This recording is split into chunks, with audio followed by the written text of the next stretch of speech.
In the incense-filled hall, Zen Master Benzi stood before his disciples, his once serene gaze now marred by a crimson flicker of darkness.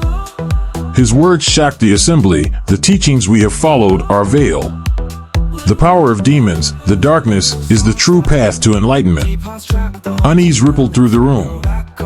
Hashin, a young monk, challenged him, "Master, this goes against all you've taught us.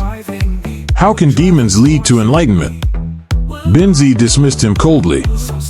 "Compassion and peace are illusions. The darkness is our salvation." His fervor stirred division. Some, like Tatsu, stood firm, declaring, "This path leads to destruction. Demons ensnare us in suffering." And Zu, a grieving mother, found solace in Benzi's promise of strength. "Can the demons take away my pain?" she asked, her voice trembling. Benzi nodded. "They grant liberation that even the Buddha could not." And Zu wept, bowing deeply, and pledged her loyalty. As shadows deepened, the room darkened with oppressive energy. Some disciples gravitated toward Benzi, seduced by his promise of power, while others resisted, their faith in the Dharma unshaken. The temple stood divided, its sanctity shattered as darkness threatened to engulf their sacred path. Zen Master Benzi's gaze turned cold as he declared, "The Buddha's path is weak. The demons offer freedom from suffering and the chance to become gods." Tatsu, heartbroken, replied, "You've lost your way. The Buddha's teachings are about understanding, not power. I won't follow you into darkness." Benzi's anger flared. "Fools like you will be left behind. The darkness is coming, and it will sweep you away." Despite his defiance, Tatsu felt sorrow as he resolved, "If you choose this path, I will stand against you. We must preserve the truth of the Dharma." As Benzi rallied his followers, declaring the rise of the demons, Tatsu inspired a small group to remain loyal to the Buddha's teachings. Benzi, unmoved by their resistance, led his disciples to a new, shadow temple, vowing to spread the demons' truth. At the abandoned temple, Benzi embraced his corruption, succumbing fully to the darkness.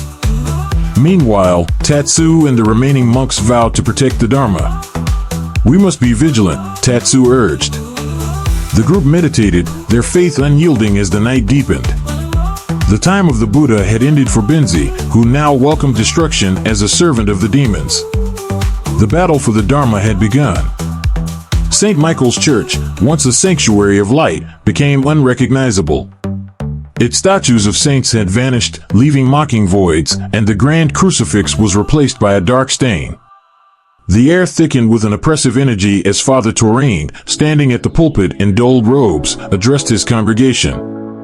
His once kind eyes were now cold, tinged with red, and his twisted smile reflected the darkness consuming him. "Brothers and sisters," he began, his voice unnaturally resonant, "we've been deceived. The devil is not our enemy but our savior." His words shocked the believers. Some exchanged fearful glances, but others, their eyes blood-red, listened raptly. "God has abandoned us," he continued. "Only by embracing the devil's truth can we find salvation." Etta, an elderly woman, trembled as she clutched her rosary. "Father, this cannot be true," she pleaded, but Taurine dismissed her as blind to the devil's truth. Tears in her eyes, Etta fled, followed by others, leaving the church, now a place of terror. Yet, some remained. Marcus declared, "We are with you, Father," and Clara vowed, "We will spread your word." Father Taurine's smile widened as his loyal followers prepared to embrace the darkness and spread its shadow. Father Taurine stood before his corrupted congregation, declaring, "The time has come to build our army, to cast off the chains of the false god and embrace true power in the shadows." The possessed believers chanted in an ancient, demonic tongue, their voices rising to summon dark forces. Father Taurine led the unholy prayer, pledging their souls to the Prince of Darkness. As the ritual intensified, the air grew suffocating, and dark energy overtook the worshippers, leaving only a few resisting. Father Vincent, a young priest, watched in horror, his faith shaken. Whispering to himself, he said, "This isn't what God intended." Despite his fear, Vincent called out, begging Taurine to resist the darkness. "God's light is still within you. Please, don't abandon him." Taurine's red eyes glared coldly as he replied, "You are a fool, Vincent. Only the darkness remains. If you stand in my way, you will join us in the abyss." Vincent stood firm, refusing to abandon Christ's teachings, but Taurine dismissed him, consumed by his ritual. Realizing the church was lost, Vincent fled, leaving behind the temple of darkness and the man who had become its high priest. The demonic chants haunted him as he disappeared into the night.